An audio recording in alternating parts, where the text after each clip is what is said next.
right, these are the answers to page 493 about work. And so the first one here says takes 5 pounds of force to compress a 15-inch spring 4 inches. So force equals a constant times distance. So 5 equals some constant times 4. That constant then is 5/4 or 1.25. That gives us an equation then. Force equals 1.25 times whatever that distance is, right? So for us now, what we're saying is if we compress this 7 inches, we want to take all that work, so 1.25 times those distances that we were doing, right? And we want to compress that.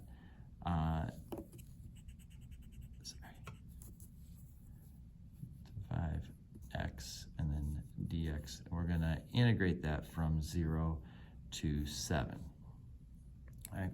So pretty simple. Once we make that equation, we just integrate that equation out. And so if we do that here, just real quick, math 9 from 0 to 7, 1.25 x dx gives us 30.625.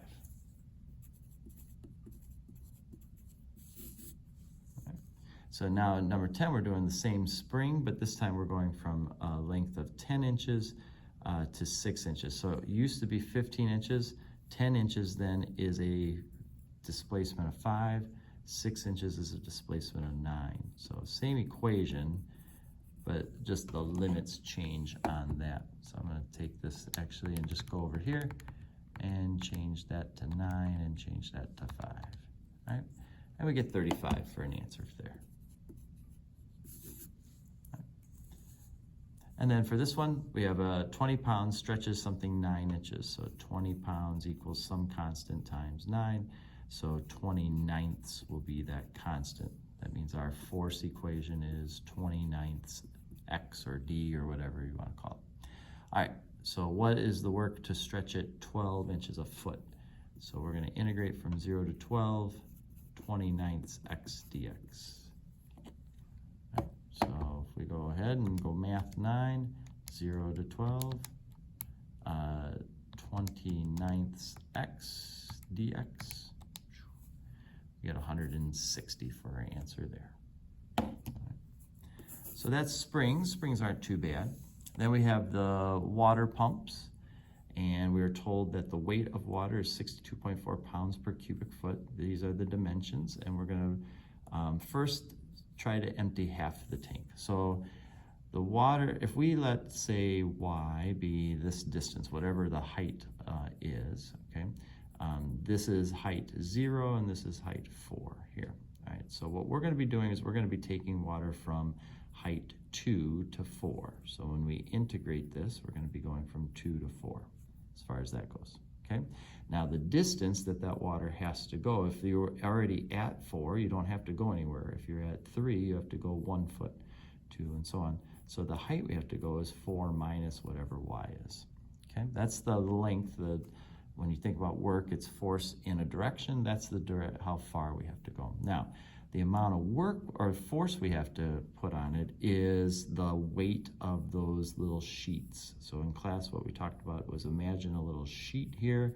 It would be 5 times 4, so 20 times dy, if you will. We'll put the dy there. That's the volume of that sheet, and we'd multiply that volume by 62.4 to get the weight of it. All right, so this all right here will give us then how much work it's done. So if I take my calculator and go math 9, 2 to 4 and I'm going to put that 62.4 times 20 first times 4 minus x dx. All right, then we get a total of 2496. Okay, now the next question says, what about if you do all the tank? Well, the only difference there now is that instead of 2 to 4, we're going to go 4 to 4. Everything else about it stays the same. So I'm just going to rewrite that to emphasize. And then, but on the calculator, I can go grab that and just change the 2 to a 0. It does not, you might expect this to double, but it doesn't. It actually becomes much higher, 9984. Reason being is all the sheets on the bottom of the tank have much further to go than the top ones did. So it's not just the same amount of work because of this bottom half having to go much further distance than that top half did. All right.